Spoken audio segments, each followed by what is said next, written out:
지난 그 상반기 동안에 우리 교회의 최대 이슈가 뭐냐면 건강의 이슈였습니다.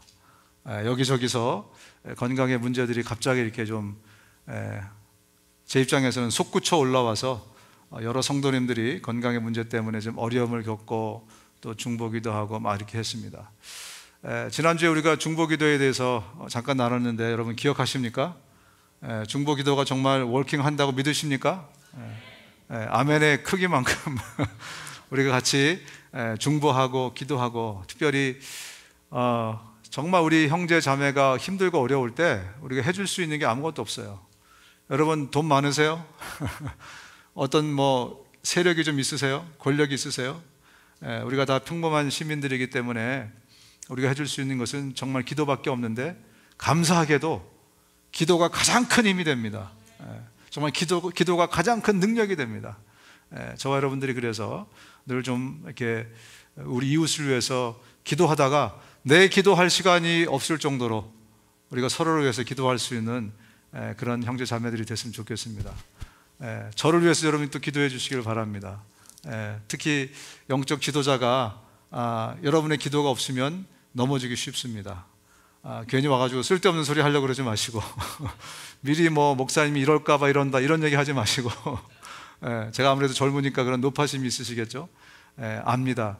근데 제가 드리고 싶은 말씀은 기도해 주십시오. 기도보다 정말 실질적으로 일하고 역사하는 것은 없습니다. 우리가 지난주에 배운 대로 정말 기도의 사람이 다 됐으면 좋겠습니다. 우리가 좀 건강해야 되는데요, 저도 건강에 대해서 좀 워닝을 받았어요. 그래서 조금 더 적극적으로 요즘은 좀 이렇게 몸을 움직이고 뭔가를 좀 하려고 합니다. 책상에도 이렇게 안 앉아 있고 이렇게 들었다 놨다 하는 또 그게 있더라고요. 그래서 그것도 이제 사가지고 설교를 준비하거나 책을 읽거나 성경을 읽을 때에도 이제 지금처럼 이렇게 책상 위에 뭘 얹어 놓으면 얘를 이렇게 들으면 얘가 올라가요, 책받침이. 그래서 그런 걸 쓰고 또 아침 저녁으로 될 수 있는 한 교회를 막 뛰어다니고 이렇게 합니다. 영성도 역시 건강하고 굉장히 타이가 되어 있기 때문에 우리 신앙생활을 하는 사람들은 우리의 믿음 생활을 위해서도 건강을 우리가 잘 지켜야 돼요. 그래서 우리 은퇴하신 원로 목사님들을 만나면 꼭 그 얘기 합니다. 젊은 목사에게 꼭 그런 얘기 하죠. 체력이 영성이다. 체력이 영성이다. 이건 목사들에게 뿐만이 아니라 우리 성도들에게도 마찬가지입니다. 몸이 일단 아프면 그러면 정말 신앙생활하기 곤란해지니까 여러분들이 그 몸을 좀 잘 지켰으면 좋겠습니다. 여러분, 힘이 센 사람이 혹은 덩치가 큰 사람이 건강한 겁니까? 꼭 그렇다고는 볼 수가 없습니다. 건강하다는 것은 우리 몸의 밸런스, 균형이 잘 맞춰진 몸과 마음의 여러 가지 그 균형이 잘 맞춰진 그런 상태를 얘기합니다. 우리 육체의 건강을 위해서는 수면, 영양, 운동, 이 세 가지가 적절히 밸런스를 맞추면 우리 육체와 또 몸이 이렇게 건강해진다고 합니다. 우리 영성생활, 신앙생활에서도 아주 중요한 세 가지가 있습니다. 성경에 나오는 우리가 꼭 밸런스를 맞춰야 될 중요한 세 가지: 믿음, 소망, 사랑. 이 세 가지입니다. 이 세 가지 중에 하나라도 균형이 깨지면 그러면 굉장히 우리 신앙생활에 언밸런스가 일어나요. 그래서 신앙생활에 문제가 생기기 시작합니다. 그 대표적인 교회가 어느 교회일까요? 고린도 교회입니다. 고린도 교회. 고린도 교회는 정말 은사가 굉장히 발달이 됐어요. 그래서 전에 정말 듣도 보다 못한 일들이 교회에서 막 일어나는 겁니다. 사람들이 막 예언을 하고요, 막 병을 고치고요, 막 저기서 막 방언을 하고 막 놀라운 일들이 갑자기 이 고린도 안에 막 넘치게 일어났던 거죠. 여러분 아시겠지만 고린도는 정말 성적으로 타락한 그런 도시였어요. 밤이 되면 1000명이 넘는 그런 창녀들이 그냥 길거리에 나와서 휩쓸고 다녔던 그런 우상 숭배와 성적으로 문란한 그런 도시에 교회가 바울에 의해서 1년 반 동안 세워졌는데, 그때 막 놀라운 일들이 일어나기 시작한 겁니다. 그러다가 이 밸런스가 깨지기 시작한 거예요, 그 은사 때문에. 그래서 바울이 고린도 교회에 이렇게 말씀하는 겁니다. 그런즉 믿음, 소망, 사랑, 이 세 가지는 항상 있을 것인데 그 중에 제일은 사랑이라. 너무 은사에 매달려 있으니까, 신앙생활의 포커스가 완전히 그쪽으로 가 있으니까 바울이 그 교회에다가 이렇게 말씀하는 겁니다. 믿음, 소망, 사랑, 이 세 가지 균형이 정말 잘 갖춰져야 되는데 그 중에 최고는 사랑이다. 믿음도 소망도 우리가 육체를 입고 있을 동안에만 워킹하는 겁니다. 우리가 천국에 가면 오직 남는 것은 사랑이에요. 아마 그런 의미에서 그렇게 말씀하셨는지 모르겠는데 사랑이 없었던 바로 이 고린도 교회에 그렇게 말씀했습니다. 저와 여러분의 삶에도 믿음, 소망, 사랑의 균형이 잘 일어났으면 좋겠어요. 특별히 오늘 본문에 또 똑같이 바울이 첫 편지 데살로니가 전서에 믿음, 소망, 사랑에 대해서 이야기를 하고 있습니다. 오늘은 특별히 저와 여러분들이 믿음에 대해서 좀 집중해서 우리가 좀 살펴볼 수 있는 그런 시간이 좀 됐으면 좋겠습니다. 제가 다시 본문을 한 번 더 읽겠습니다. 너희의 믿음의 역사와 사랑의 수고와 우리 주 예수 그리스도에 대한 소망의 인내를 우리 하나님 아버지 앞에서 끊임없이 기억함이니. 지난주에 말씀을 나눈 것처럼 이 데살로니가 전서를 처음 편지로 이제 바울이 쓰면서 신조 하나를, 새로운 인사법 하나를 만들었죠. 은혜와 평강이 있으십니까? 은혜와 평강이 여러분 모두에게 넘치시기를 기원합니다. 이런 인사를 만들었습니다. 원래는 그 당시에 사람들이 그냥 평안하십니까? 평안이 있을지어다, 평안만 인사말로 썼는데 사도 바울이 예수님을 만나고 그동안 십수년의 신앙생활을 하다 보니까 정말 이 은혜라는 단어, 은혜라는 것, 자신의 삶에 있어서 최고의 가치였고 하나님으로부터 받은 최고의 선물, 그래서 그 은혜를 강조하지 않을 수 없었던 것입니다. 그리고 평강이 앞서서 은혜가 반드시 선행이 되어야 된다라는 것, 이것을 또한 강조를 하고 있는 거죠. 그래서 은혜와 평강 이런 강조하면서 그렇게 편지를 썼습니다. 그러다 보니까 첫 편지에 이렇게 쓰면서 나머지 편지에도 계속 쓰기 시작했죠. 그죠? 은혜와 평강. 그래서 교회에서 제일 흔히 성도들에게 회자되는 단어, 용어가 뭐죠? 은혜라는 단어입니다. 은혜. 그런데 그에 못지않게 회자되는 단어가 있습니다. 바로 믿음이라는 단어예요. 믿음. 여러분, 믿음에 대해서 잘 알고 계십니까? 뭐 잘 아시는 분들도 계시겠지만 오늘 저와 여러분들이 좀 믿음에 집중해서 믿음이란 무엇인가, 믿음이 왜 우리에게 주어졌는가, 여러 가지 믿음에 대해서 정말 필요한 요소들을 좀 살펴보려고 합니다.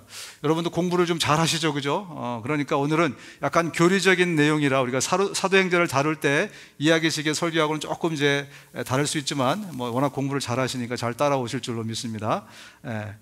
자, 우리 이 믿음이라는 단어, 국어 사전을 살펴보면 믿음이라는 단어를 타인을 신뢰하는 마음이라고 설명하고 있어요. 다른 사람을 믿는 마음, 그것이 믿음이다. 이게 일반적인 믿음에 대한 국어 사전적인 용어입니다. 정치 철학 분야에서는 믿음을 신념이다라고 부릅니다. 믿음이나 신념이나 같은 의미로 씁니다. 종교적 분야에서는 확고한 진리로 받아들이는 심리 상태, 어떤 것을 내가 내 목에 칼이 들어와도 나는 믿는다 라는 그것을 확고하게 붙들고 있는 심리 상태를 종교 분야에서는 믿음이라고 얘기합니다. 그렇다면 성경에서는 뭐라고 말씀하는가? 저와 여러분들의 믿음의 근거는 성경 아니겠습니까? 성경에서는 과연 믿음을 뭐라고 설명을 하고 있는가? 세상에서 말하는, 사회에서 말하는 믿음과 성경에서 말하는 믿음의 근본적인 차이, 이 근본적인 차이는요, 바로 그 출발점에서부터 다르게 시작합니다. 세상에서 말하는 모든 믿음은요, 그 출발점이 나예요. 내가 믿고, 내가 의심하고, 내가 뭐 신뢰를 하고, 내가 신뢰하지 않고, 모든 것의 출발점이 누구라고요? 나로부터 시작됩니다. 그런데 성경에서 말하는 믿음은요, 그 출발점이 하나님에게로부터 옵니다. 이 우리가 갖고 있는 이 믿음의 출발은요, 저 위에 하나님으로 우리에게 주어진 믿음이에요.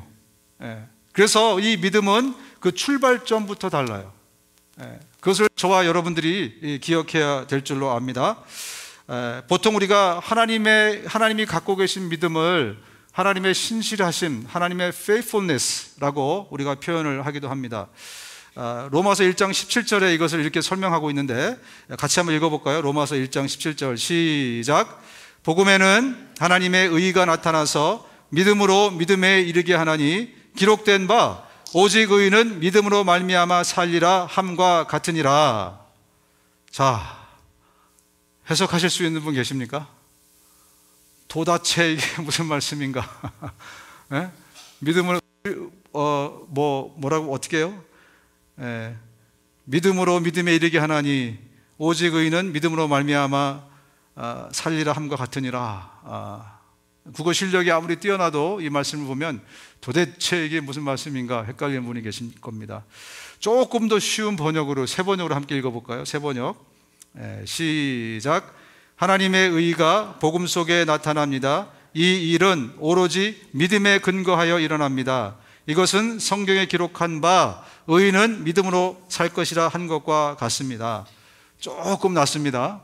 제가 해석을 조금 도와드리면 저 구약 성경 하박국 2장에 무슨 말씀이 있냐면 의인은요 죽지 않고 의인은 믿음으로 말미암아서 살아날 것이다, 이런 말씀이 기록되어 있는데 그 말씀이 이제 이루어졌다는 거예요. 어떻게 이루어졌냐면 하나님의 의가 복음 속에서 나타났는데, 굿뉴스 가운데 하나님의 의가 나타났는데, 하나님의 의는 보통 예수 그리스도입니다. 굿뉴스로 예수 그리스도가 오셨는데 그것은 오직 믿음의 근거에서 이 일이 생겼다는 거예요. 지금 구약의 말씀이 이루어졌어요, 그죠? 근데 그 구약의 말씀이 뭐냐면 의인은 죽지 않고 살 거라는 거예요. 근데 그게 어떻게 이루어졌냐면 예수 그리스도, 하나님의 의가 이 땅에 오셨는데 예수 그리스도가 이 땅에 오신 이유는 어떤 분의 믿음 때문에 그렇다는 거예요. 자, 그분의 믿음이, 그분이라는 누구를 이야기하는 걸까? 사람일까? 하나님일까? 그죠? 공부 잘하는 사람들이 여기 많이 있네요. 금방 이쪽에서 답이 나왔습니다. 바로 하나님의 믿음, 하나님의 신실함. 다시 이것을 원어적으로 이렇게 좀 이렇게 풀어서 말씀을 드리면 참으로 복음 안에 하나님의 의, 예수가 오셨다는 겁니다. 하나님의 신실하심으로부터, 하나님의 믿음으로부터 예수님의 신실함, 예수님의 믿음으로 계시가 되었으니 의인은 믿음으로 죽지 않고 살 것이다. 이 말씀이, 기록된 말씀이 이루어졌다. 다시 말하면 이 믿음의 시작은 하나님으로부터 시작해서 예수 그리스도에게까지 이어졌고, 그 예수 그리스도가 이 땅에 오심으로 말미암아 그분을 통해서 우리에게 믿음이 주어져서 이제 저와 여러분이 영원한 생명을 누릴 수 있게 되고, 그래서 하박국 선지자의 하박국 2장 4절의 말씀처럼 우리가 이제는 살게 되었습니다 라는 것을 말씀하고 있어요. 그렇다면 저와 여러분들이 갖고 있는 이 믿음은 누구로부터 왔습니까? 하나님으로부터, 예수 그리스도로부터 갖고 온 믿음입니다. 그래서 이것을 원어로 피스티스라 그래요. 피스티스. 근데 이것을 번역하면 설득이 되어서 믿어진 것이라고 번역이 돼요. 이거하고 제일 가까운 단어가 영어로 faith라는 단어입니다. faith. 믿음이라는 단어. 그래서 한국말로 번역한 게 믿음이죠. 따라서 저와 여러분은요, 이 믿음을 하나님의 은혜로 선물로 받은 거예요. 어디로부터 시작돼서? 저 하늘에서부터, 하나님으로부터 시작돼서. 그래서 내가 믿음 가진 것이 교만할 이유가 아무것도 없습니다. 또 하나, 내가 노력해서 얻을 수 있는 성질의 것이 아닙니다. 하나님이 우리에게 은혜를 주셔야 얻을 수 있는 것이 뭐라고요? 믿음. 그 출발점이 하나님이라는 것을 우리가 먼저 기억했으면 좋겠습니다. 믿음의 창시자요 완성자이신 예수를 바라봅시다. 믿음이라는 것이 창조되었대요. 제가 바로 해석했습니까? 그죠? 믿음은 하나님의 창조물입니다. 누가 창조했다고요? 예수 그리스도. 하나님이 이 믿음이라는 것을 창조했어요. 그죠? 왜 하나님이, 예수님이 이 믿음을 창조하셨을까? 믿음을 어디다 쓰려고 믿음이라는 것을 창조하셨을까? 여러분 궁금하지 않습니까? 왜 하나님은 이 믿음을 창조하셨는가? 이 믿음은요, 하나님과 우리 인간 사이를 연결하는 유일한 통로로 이 믿음을 창조하신 거예요. 다시 말씀드립니다. 믿음이라는 것은 창조된 거예요. 그 목적이 뭐냐면 하나님과 우리를 연결시키기 위한 그러한 통로로 믿음이 만들어진 겁니다. 그래서 그 믿음을 우리에게 주신 거예요. 앞으로 너는 나와 교제할 때, 대화할 때 오직 한 통로, 한 주파수, 믿음이라는 주파수로만 내가 대화하겠다는 겁니다. 내가 만나겠다는 겁니다. 자, 그렇다면 믿음이 없는 사람이 하나님을 만나는 것이 가능합니까? 불가능합니까? 불가능한 거죠. 그죠? 믿음이 있어야, 그래야 그 통로가 있어야, 그 주파수가 맞아야 하나님하고 대화가 되는 거예요. 하나님을 볼 수 있는 겁니다. 그래서 믿음이 너무나 중요한 거고, 바로 그것 때문에 예수님이 믿음이라는 것을 만드셨습니다. 믿음이 없이는 하나님을 기쁘시게 해드릴 수 없습니다. 이 말씀이 이제 이해되세요? 네. 믿음이 없이는 하나님을 기쁘게 해드릴 수 없어요. 왜? 통로가 없거든요. 그죠? Without faith, it is impossible to please God. 우리가 믿음이 없으면 하나님을 기쁘시게 할 수 없다. 왜? 통로가 없는데 어떻게 하나님을 기쁘시게 우리가 할 수 있겠는가? 여러분, 하나님은 그래서 이 믿음의 통로를 가지고 아주 중요한 일들을 많이 하십니다. 중요한 영적인 일들을 많이 하시는데, 오늘 그 중요한 세 가지를 좀 살펴보려고 합니다. 오늘 약간 공부 스타일로 갑니다. 첫 번째, 하나님께서 이 믿음이라는 것을 만드시고 우리에게 정말 선물로 주셨습니다. 그런데 하나님과의 어떤 커뮤니케이션의 수단으로, 통로로 이것을 주셨습니다. 그리고 이것을 통해서 첫 번째 하실 일이 뭐냐면 바로 저와 여러분에게 믿음을 통해서 구원을 주시기 위해서입니다. 뭐라고요? 구원을 주시기 위해서. 하나님이 우리에게 주신 믿음의 가장 큰 역할 중에 하나가 먼저는 우리에게 구원을 주시기 위해서죠. 우리 같이 한번 읽어보겠습니다. 에베소 2장 8절 9절입니다. 시작. 여러분은 믿음을 통하여 은혜로 구원을 얻었습니다. 이것은 여러분에게서 난 것이 아니요 하나님의 선물입니다. 행위에서 난 것이 아닙니다. 예수 그리스도가 이 땅에 오셔서 우리를 위해서 피 흘리시고 십자가에 죽으시고 부활하셔서 우리를 구원해 주셨는데, 그 구원은 무엇을 통해서 우리에게 왔습니까? 믿음을 통해서, 믿음이라는 통로를 통해서 저와 여러분들에게 주어졌다는 것입니다. 그래서 우리는 이것을 공짜로 받았기에 자랑할 것이 없다라고 그렇게 말씀하고 있습니다. 그래서 여러분, 믿음은 너무나 중요한 거예요. 믿음을 갖는 것은, 믿음을 선물로 받는 것은 너무너무나 중요한 것입니다. 지금도 사실 우리 교우들 중에서 한 10대 명을 우리 새벽마다 기도하고 있어요. 저분들에게 이 믿음을 주십시오, 구원을 주십시오 라고 기도하고 있습니다. 하나님께서 이 믿음을 주시기만 하면 이 통로를 통해서 구원이 우리에게 임할 텐데, 그래서 기도하고 있습니다. 혹시 여러분 가운데 믿음이 없는 분, 아니 난 정말 믿고 싶은데 안 믿어져요. 지난주에도 함께 나눴죠, 그죠? 믿고 싶은데 안 믿어져요. 그런 분들이 꽤 많습니다. 특히 전도하다 보면 내 주변에 있는 사람들이, 정말 훌륭한 사람들이, 예수 믿는 사람이 많기 때문에 나도 신앙을 좀 가져보고 싶고 믿고 싶은데 안 된다니까, 안 되는데 어떻게 해요? 이렇게 얘기하는 분들이 많습니다. 그러면 어떻게 해야 된다고요? 납작 엎드려야 됩니다. 납작 엎드려야 돼요. 주님, 나도 믿고 싶은데 나에게 믿음이 없으니 나에게 믿음을 선물로 주십시오. 정말 겸손한 마음으로 나를 불쌍히 여겨달라고. 있어도 좋고 없어도 좋고, 이건 겸손한 태도가 아닙니다. 정말 간절한 마음으로 내 마음의 문을 열고, 하나님 나에게도 믿음을 주십시오.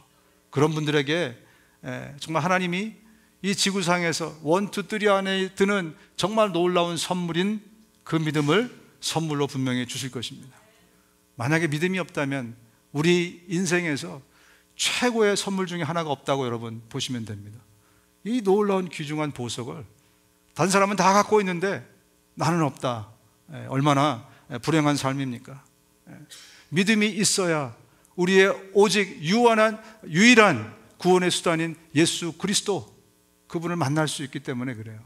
그래서 믿음을 구하셔야 됩니다. 믿음을 통해서 하나님께서 우리에게 구원을 주십니다. 두 번째로, 하나님과의 관계를 계속해서 깊고 풍성하게, 그 친밀감을 계속해서 깊어가게 만들도록 하기 위해서 저와 여러분들에게 믿음이라는 것을 주셨습니다.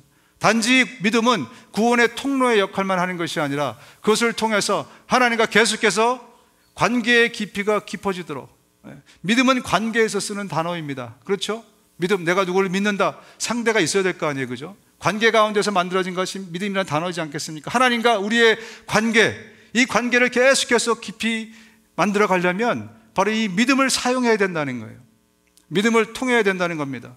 그런 믿음을 통해서만 우리가 하나님을 볼 수 있어요. 여러분, 하나님을 보시기 원하십니까?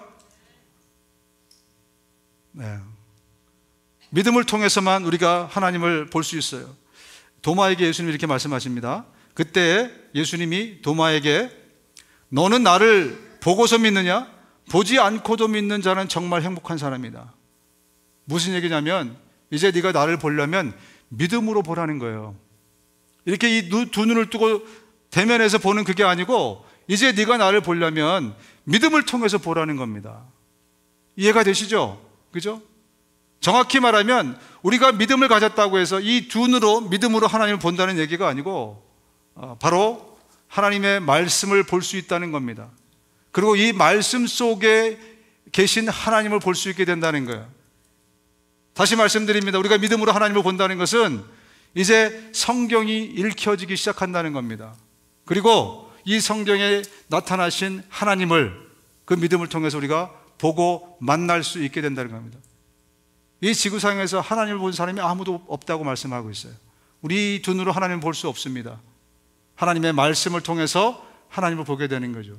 쉽게 말하면 여러분들이 믿음을 갖게 되면 성경이 읽혀지기 시작하고 이해되기 시작하고 그리고 설교가 들리기 시작합니다. 지금도 여러분들의 대다수는 제가 지금 무슨 설교를 딜리버리 하고 있는지 이해가 되시지만요, 어떤 분들은 와서 처음부터 끝까지 잘 주무시다 갑니다. 그분 탓이 아니에요. 왜 그런지 아세요? 믿음이 없어서 그래요. 실질적으로 우리 주변에 우리 교우들 가운데서 몇 분들이 그런 분들이 계세요. 만나면 제가 이렇게 보이잖아요, 그죠? 보면 아주 잘 주무시고 계세요. 정말 꿀잠입니다, 여러분. 주일날 예배 시간에 교회 와서 자는 거는요 정말 꿀잠이에요. 근데 맨날 와서 자는 건 문제가 있겠죠, 그죠? 우리의 삶이 너무 피곤하고 힘들어서 이렇게 오면 하나님이 위로를 주시기 때문에 그거는 정말 그렇습니다. 그러나 와서 맨날 자는 것은 딱 한 가지예요. 믿음이 없기 때문에 그래요. 믿음이 없어서. 믿음이 있고 없고의 차이가 이렇게 굉장한 차이가 납니다. 그래서 우리가 믿음이 있어야 하나님을 보고 하나님과의 관계를 깊이 가져갈 수 있습니다. 하나님에 대해서 이해를 하고 듣고 하나님과 깊은 관계를 가져갈 수 있어요. 여러분, 믿음은 하나님의 약속의 말씀을 실제적으로 경험토록 만들어줍니다. 실제적으로. 그래서 단지 우리가 믿음으로 갖고 있었던 이 일들이 우리의 삶의 현장에 그대로 나타나요. 이것을 처음부터 삶으로 증명한 사람이 바로 아브라함입니다. 아브라함이 처음 믿음의 여행을 시작하지 않습니까? 믿음의 전의를 그가 처음 시작하면서 그의 삶을 통해서 우리에게 보여준 게 뭐냐면 그는 믿음으로 보이지 않는 그 가나안 땅을 확신하고 그러고 왔어요. 확신하고 그가 그 확신을 갖고 왔더니 그것이 그의 삶의 현실로 이루어집니다. 모세는 자기를 하나님의 대표자로 바로에게 보내는 것을 확실한 믿음을 가지고 그가 들어갔습니다. 가서 바로와 맞섰죠. 그리고 그 수만의 사람들을, 수십만의, 수백만의 사람들을 데리고 저 아무것도 없는 광야로 들어가서 40년 동안 하나님의 언약의 말씀이 매일 실제하다는 것을, 매일 실제하다는 것을 만나를 통해서 주님의 공급하심을 통해서 불기둥, 구름기둥을 통해서 체험했던 사람이 바로 모세입니다. 여호수아는 하나님이 하신 그 말씀이 확실하다는 믿음을 가지고 여리고성을 그냥 입 다물고 돌았어요. 그냥 입 다물고 순종한 겁니다. 그랬더니 그의 삶의 현실로 그 난공불락의 여리고성이 무너졌더라. 이게 구약이 증명하는 바가 아니겠습니까? 또한 신약에도 보면 여러분, 예수님이 병 고칠 때 보면 여러 많은 다양한 사람들의 병을 고쳐주시지만 어떤 사람에게는 이런 얘기를 합니다. 여리고에 갔는데 소경이 고래고래 소리를 지르면서 예수님을 찾지 않습니까? 다윗의 자손 예수여, 다윗의 자손 예수여. 그래서 사람들이 너무 많기 때문에 무시하고 지나갈 수 있었는데 예수님이 그 소리를 듣고 그 바디메오라는 사람을 찾아갑니다. 야, 내가 너한테 뭐 해주기를 원하니? 왜 이렇게 그냥 고래고래 나를 지금 찾고 내 이름을 부르고 난리니? 했더니 제가 눈을 뜨기 원합니다. 예수님 뭐라고 말씀하세요? 네 믿음이 네 눈을 뜨게 해줄 거라고 말씀합니다. 나의 믿음. 주님이 그의 믿음, 하나님이 주신 믿음이시지만 그 안에 믿음이 있음을 발견하고 그 믿음으로 인하여 그 믿음이 실제가 되는 놀라운 일을 그가 실질적으로 자기 삶에서 경험하도록 그렇게 만들어 주십니다. 문둥병자도 마찬가지입니다. 문둥병자도 사람들의 눈에 띄면 문둥병자는 무조건 돌에 맞아 죽어야 돼요. 목숨을 걸고 온 겁니다. 믿음 없으면 그런 행위를 할 수가 없어요. 그래서 사람들 사이를 뚫고 전염될 수도 있는데, 나는 저 사람이 메시아라는 것을, 하나님이라는 걸 알기 때문에, 믿기 때문에 가서 예수님 앞에 엎드립니다. 예수님이 그를 만지시면서 네 믿음이 너를 구원했다고 말씀합니다. 그 믿음을 본 거죠. 예. 백부장 어떻습니까? 백부장에게는 최고의 칭찬을 하셨죠. 이방 사람입니다. 예. 자기의 종이 너무 아파서 예수님, 내 종을 좀 고쳐주세요. 예. 가서 예수님을 쫓아갑니다. 그래서 예수님이 그래 한번 가자, 네 집에 가자. 그랬더니 백부장이 뭐라 그러죠? 예수님, 잠깐만요. 예. 저도 백부장이기 때문에 제 부하들에게 말 한마디만 이게 이루어지는데, 예수님은 굳이 저희 집까지, 누추한 집까지 올 필요 없습니다. 말씀만 하십시오. 믿음이 있으니까 그 얘기하는 거 아닙니까? 그랬더니 예수님이 그의 믿음이 실제가 되도록 그의 믿음을 칭찬하시면서 예수님이 그의 종의 병을 고쳐줍니다. 누가복음 19장에 삭개오 이야기가 나오는데, 제가 이번 설교를 준비하면서 처음 이랬구나, 의문이 정말 풀렸어요. 워낙 어릴 때부터 삭개오 얘기 여러분 많이 들으시고 저도 많이 들었기 때문에 이렇게 그냥 깊이 있게 제가 들여다볼 생각을 안 했거든요. 근데 삭개오의 사건을 제가 이제 설교를 준비하면서 이렇게 보게 됐는데, 이 성경의 누가복음 19장에 묘사하기를 삭개오가 예수님이 누군지 궁금해서 그를 보고자 하여, 그래서 사람들이 많이 모이는 광장으로 갔다, 이렇게 기록이 되어 있어요. 영어로 보면 seeking 이라는 단어를 쓰고 있어요. 그냥 궁금하니까 그냥 가서 그 궁금증을 해소하기 위해서. 저는 그 정도인 줄 알았어요. 근데 그 정도 갖고 뭐 예수님이 오셔가지고 내가 오늘 너희 집에 거하야 되겠다 막 이러면서 뭐 삭개오의 집에 가고 막, 단지 예수님이 궁금해서, 그게 늘 저의 어떤 궁금증이었거든요. 근데 이번에 마음 먹고 제가 원어를 찾아보니까, 원어에 핀다노마이라는 단어를 안 쓰고, 핀다노마이라는 단어는 그야말로 궁금한 것을 해소하기 위해서 뭔가를 seeking하고 searching하는 정도의 단어예요. 저는 이 단어인 줄 알았더니 보니까 제테오라는 단어를 썼다고요. 이게 뭐냐면 목숨을 걸고 찾는 거였어요. 예를 들면 아모스서 5장 4절에 너희가 나를 찾으라, 그러면 살리라. 너희들 이제 다 죽었어. 지금 다 죽을 건데 너희가 정말 살기 원하면 목숨 걸고 간절함으로 나를 찾아. 그러면 내가 살려줄게. 그때 그 찾다, 이게 제테오라는 단어예요. 그러니까 삭개오가 뽕나무에 예수님이 누군지 궁금해서 올라간 게 아니에요. 갔더니 수많은 사람이 몰려있어. 나는 정말 예수라는 사람을 만나야 되는데, 저가 메시아라고 하는데, 내 삶의 모든 문제를 해결해 줄 수 있는 인생의 나의 해결책인데, 생명이라고 내가 들었는데 난 저 사람을 만나야 되는데. 그래서 달려갔더니 자기보다 키 큰 사람이 다 있는 거예요.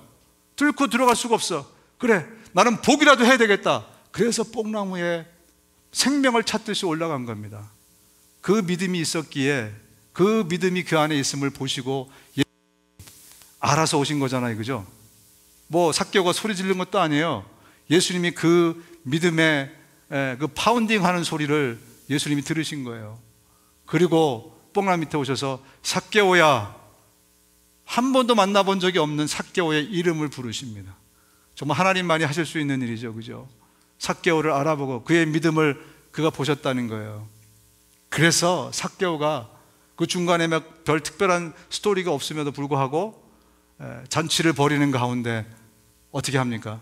내가 빚진 거 4배를 쳐서 다 갚아버리겠습니다. 파산 신청을 하는 거죠. 왜 그랬겠습니까? 이제 내가 예수를 따르는 사람이 되겠다고. 그런 믿음을 갖고 있으면 믿음이 실제합니다.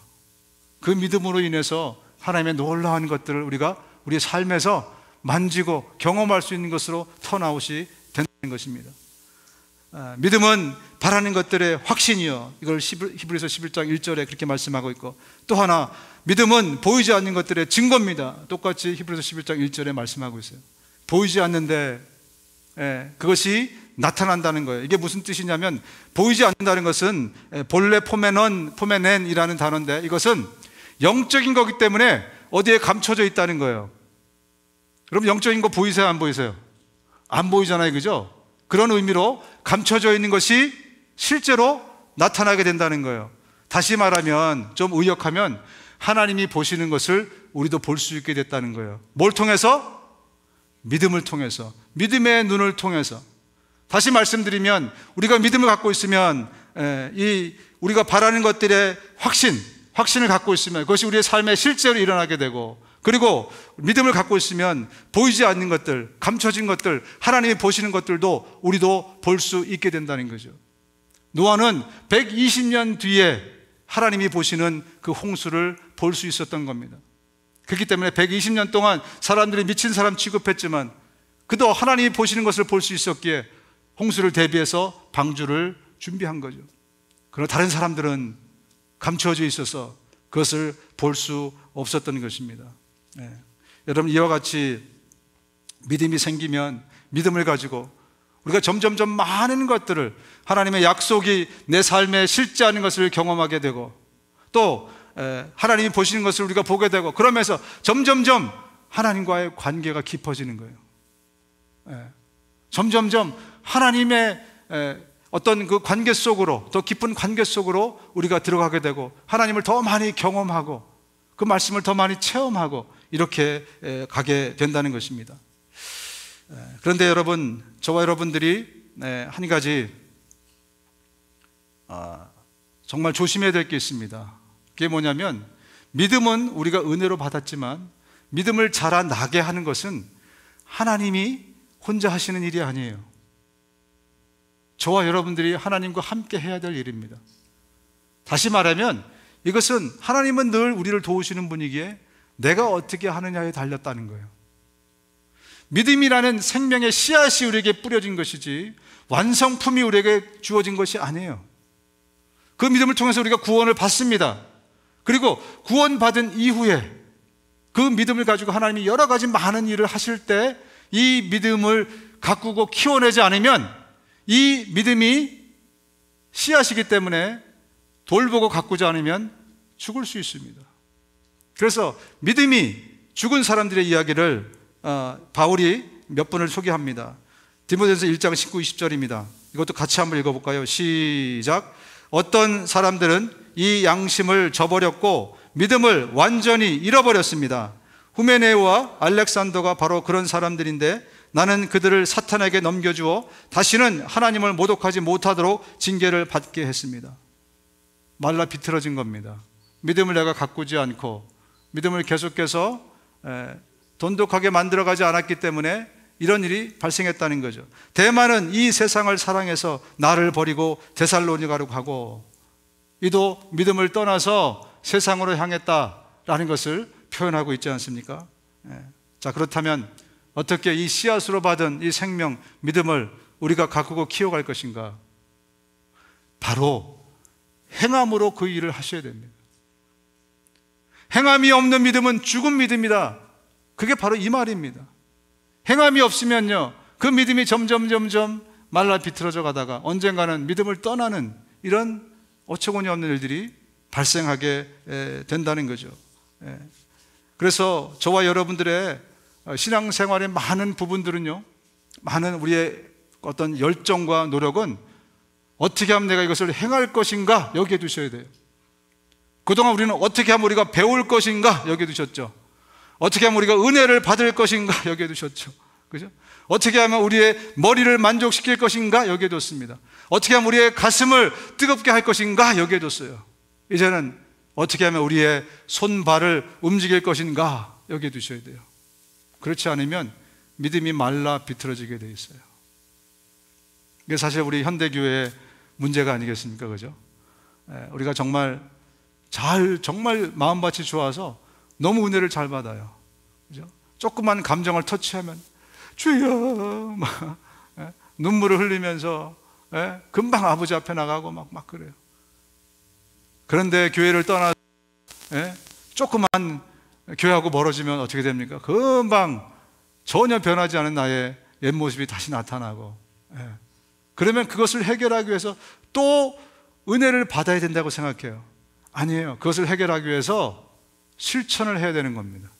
순종을 해야 되는 것이고 행함을 해야 되는 거예요. 그렇지 않으면요, 밑 빠진 독에다가 계속 물 붓는 게 돼요. 그래서 수련회 끝나면 단기 선교 기다리고 끝나면 부흥회 기다리고 왜 계속 이런 특별 활동을 기다립니까? 잘못 생각해서 그래요. 우리가 행해야 우리의 믿음이 건강하게 자라서 성숙하게 자라가는데 계속 우리의 머리와 마음을 채울 생각을 하고 우리가 신앙생활을 하기 때문에 그래요. 이제 저와 여러분은 행동하는 신앙인의 되시기를 주님의 이름으로 축원드립니다. 움직이는 믿음생활 할 수 있기를 주님의 이름으로 축원드립니다. 그래서 어떻게 하면 우리가 순종할 것인가? 바로 그런 사람이 하나님께 칭찬을 받는 겁니다. 하나님께 인정을 받는 거예요. 그래서 히브리서 이렇게 말씀하고 있죠. 선조들은 이 믿음으로 살았기 때문에 훌륭한 사람으로 인정을 받았습니다. 뭐 했기 때문에? 이 믿음으로 살아냈기 때문에, 삶이 있는 믿음이었기 때문에. 그래서 그들이 순교할 수 있었던 거예요. 그들이 그 핍박을 견뎌낼 수 있었던 거예요. 그들이 믿음을 버리지 않고 그런 어려운 가운데서도 끝까지 삶으로 믿음을 지켜낸 겁니다. 바로 그래서 칭찬받는 그런 믿음이었던 거죠. 믿음은요, 썩고 변질됩니다. 언제? 행동하지 않을 때. 그래서 신천지 아시죠? 신천지에 가면은 데이터를 내보니까 90% 이상이 기존 교회에서 온 사람들이래요. 다는 아니어도 그래도 상당수의 사람이 믿음이 있었던 사람들 아니겠습니까? 그런데 신천지에 갔어요. 거기 가서 말도 안 되는 그런 어떤 교리와 신앙을, 그것도 신앙은 아니죠, 사이비에 그냥 젖어 들어가는 거 정말 좀 안타깝지 않습니까? 왜? 행동하는, 실천하는, 순종하는, 말씀에 순종하는 삶이 없으면 우리의 믿음이 그렇게 되어 버린다는 거죠. 여러분도 알고 있듯이 그의 믿음에는 행동이 따랐으며 그것으로 그의 믿음이 완전하게 되었습니다. 야고보서 2장에 나오는 말씀이에요. 믿음이 언제 온전하게 되는가? 우리가 갖고 있는 생각이나 마음뿐만이 아니라 이것이 손과 발로 내려와서 순종할 때 온전하게 된다는 거죠. 그래서 여러분, 베이비 신앙을 갖고 있으면요, 실천하지 않는 베이비 신앙을 갖고 있으면 관심사가 온통 젖병이에요. 온통 기적이에요. 내가 하겟을 쓸까 뭘 쓸까 늘 그거에만 관심이 있어요. 사탕을 무슨 사탕으로 먹을까? 그러니까 교회에서 서로 치고받고 싸우는 거예요. 베이비 신앙이니까. 왜? 내 사탕을 뺏었다 이것이. 그죠? 믿음이 성장해서 청년 혹은 장년의 그런 그 성숙한 그런 신앙이 되면 사탕에 관심이 없어요. 네가 먹든지 다 먹든지 그냥 줘버려요. 그죠? 왜 이런 문제들이 생겨나는가? 우리의 믿음이 성숙하지 못해서 그렇다. 우리는 그래서 행동하고 순종하고, 그래서 우리의 믿음이 성장할 수 있도록. 마지막 세 번째로, 첫 번째는 우리가 구원에 대해서 말씀했습니다. 믿음은 구원을 위한 통로로, 또 두 번째로 우리의 하나님과의 관계가 깊어지는 그러한 통로로 하나님께서 쓰시고, 이 세 번째로 우리의 인격이 예수님을 닮게 하도록 하기 위해서 우리에게 믿음이라는 통로를 주셨습니다. 어쩌면 이게 제일 중요할 수 있습니다. 왜냐하면 이것이 우리의 결론이기 때문에 그래요. 우리 신앙생활의 성숙도는 뭘로 체크를 해야 되냐면 얼마나 예수님을 닮았느냐예요. 얼마나 헌신하느냐가 아니고, 얼마나 성경을 많이 읽었느냐, 많이 아느냐도 아니고, 얼마나 기도를 많이 하느냐도 아니에요. 성숙한 사람은 기도를 많이 하게 돼 있지만 기도를 많이 한다고 성숙한 사람은 아니더라고요. 많이 경험해 보셨죠? 그죠? 저 권사님은 정말 늘 기도하는 사람 같은데 어떤 상황에서 갑자기 돌변하는 걸 보니까 야, 저게 사람인지 짐승인지 모르겠다. 이 정도로 막 돌변하는 사람들이 계세요. 그죠? 그런 걸 보면 기도를 많이 하고 성경 지식이 많고 또 무슨 직분을 받아가지고 뭐 타이틀을 달고 있다고 해서 꼭 그렇다고 해서 꼭 믿음이 성숙한 건 아니에요. 그러나 반드시 예수님 닮은 사람은 믿음이 성숙한 사람입니다. 예수님의 인격을, 예수님의 성품을 닮은 사람이. 그래서 바울이 갈라디아서에 갈라디아 교인들이 이렇게 말합니다. 나의 자녀 여러분, 나는 여러분 속에 그리스도의 형상이 이루어지기까지 다시 해산의 고통을 겪습니다. 남자가 해산의 고통이 뭔 줄 알고 지금 이렇게 썼는지 모르겠지만 그만큼 해산의 고통이라는 건 어마어마한 고통 아니겠습니까? 그런데 이 해산의 고통이라는 단어를 왜 썼겠습니까? 그 안에, 갈라디아 교인들 안에 다시 리빌드하기 원한다는 거예요. 예수님의 성품과 캐릭터를 리빌드하기 원한다. 그래서 그만큼 어려운 작업이고 다시 태어나는 것이다 말씀하고 있습니다. 뿐만 아니라 에베소 교회에 이렇게 말씀합니다. 우리는 사랑으로 진리를 말하며 모든 일에 머리 되신 그리스도를 닮아가야 합니다. 그리스도를 닮아가야 하는 것이, 모든 일에 그리스도를 닮아가야 하는 것이 우리가 해야 될 그리스도인들의 궁극적인 목표라는 거죠. 그래서 열심히 있는 사람이 아니라 예수 닮은 사람이 하나님께 칭찬받는 사람이에요. 그 사람이 신앙이 성숙한 사람입니다. 마침내 우리 모두가 하나님의 아드님에 대한 믿음과 지식에 있어서 하나가 되어 성숙한 인간으로서 그리스도의 완전성에 도달하게 되는 것입니다. 그리스도의 장성한 분량에까지 이른다는 이 말이에요. 그래서 우리의 목표는요, 예수 그리스도인 거예요. 어떤 훌륭한 인격자 사람이 아니라 예수 그리스도, 그분의 분량에까지 우리가 이뤄야 된다는 거죠. 더군다나 이 세상에서 저와 여러분들이 예수 그리스도를 닮아야 하는 이유는, 저와 여러분들은 성경을 통해서 하나님을 보고 하나님을 만난다고 말씀드렸습니다. 그죠?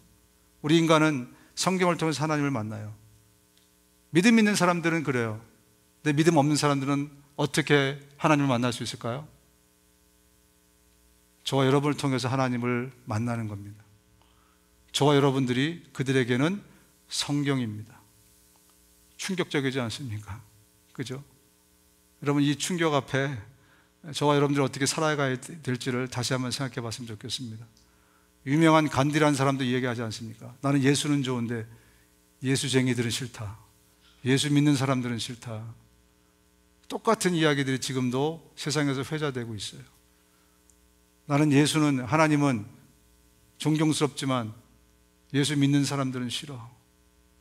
그래서 안 나가, 가나안 교인 그래가지고 믿음이 있다고 하면서 교회를 안 나가는 사람들이 굉장히 많이 있습니다. 왜? 꼴 보기 싫은 거예요. 옆에 있는 사람이 꼴 보기 싫은 거예요. 믿음이 있다고 하면서 인격이 준비되지 않았기 때문에, 사실 믿음이 없는 건데, 그죠? 믿음이 있다는 것은 예수님을 얼마나 많이 닮았는가. 저와 여러분들이 정말 그래서 참 믿음 있는 사람이 됐으면 좋겠습니다. 믿음을 성장시켜서 예수님 닮은 사람들이 되어서, 주님이 이렇게 말씀하시죠. 인자가 올 때 세상에서 믿음을 찾아볼 수 있겠느냐. 단지 믿음을 갖고 있고 그 씨앗을 말하는 게 아니라고 저는 생각합니다. 정말 나 닮은 사람들을 내가 많이 찾아볼 수 있겠느냐. 이 주님의 물음 앞에 우리가 아멘, 네, 저는 부족하지만 닮고 싶습니다, 이렇게 반응할 수 있는 우리 모두가 되었으면 좋겠습니다. 눈을 감으시겠습니다. 예수님이 이 땅에 오셔서 저와 여러분들을 구원해 주기 위해서 십자가에 달리시고 피 흘리셨습니다. 그 예수님을 우리가 영접하게 되면, 그러면 주님이 우리에게 은혜로 믿음이라는 선물을 갖고 오시고, 우리가 주님과 함께 구원의 놀라운 은혜를 경험하고 또 주님과 함께 동행할 수 있는 놀라운 은혜를 경험하게 됩니다. 우리 예수를 아직 영접하지 못한 분들을 위해서 같이 우리가 함께 따라서 기도하겠습니다. 예수님, 내가 죄인으로 태어나 죄 짓고 살아가는 죄인인 것을 고백합니다. 나의 죄를 용서하여 주옵소서. 예수님이 내 죄를 대신해서 십자가에 죽으시고 부활하셔서 감사합니다. 내가 이제 예수님을 내 구세주요 인생의 주인으로 모시기 원합니다. 나를 불쌍히 여기셔서 내 마음에 들어오시옵소서. 이제 나를 다스려 주시고 하나님의 나라로 나를 인도해 주십시오. 예수님의 이름으로 기도합니다. 아멘. 아멘.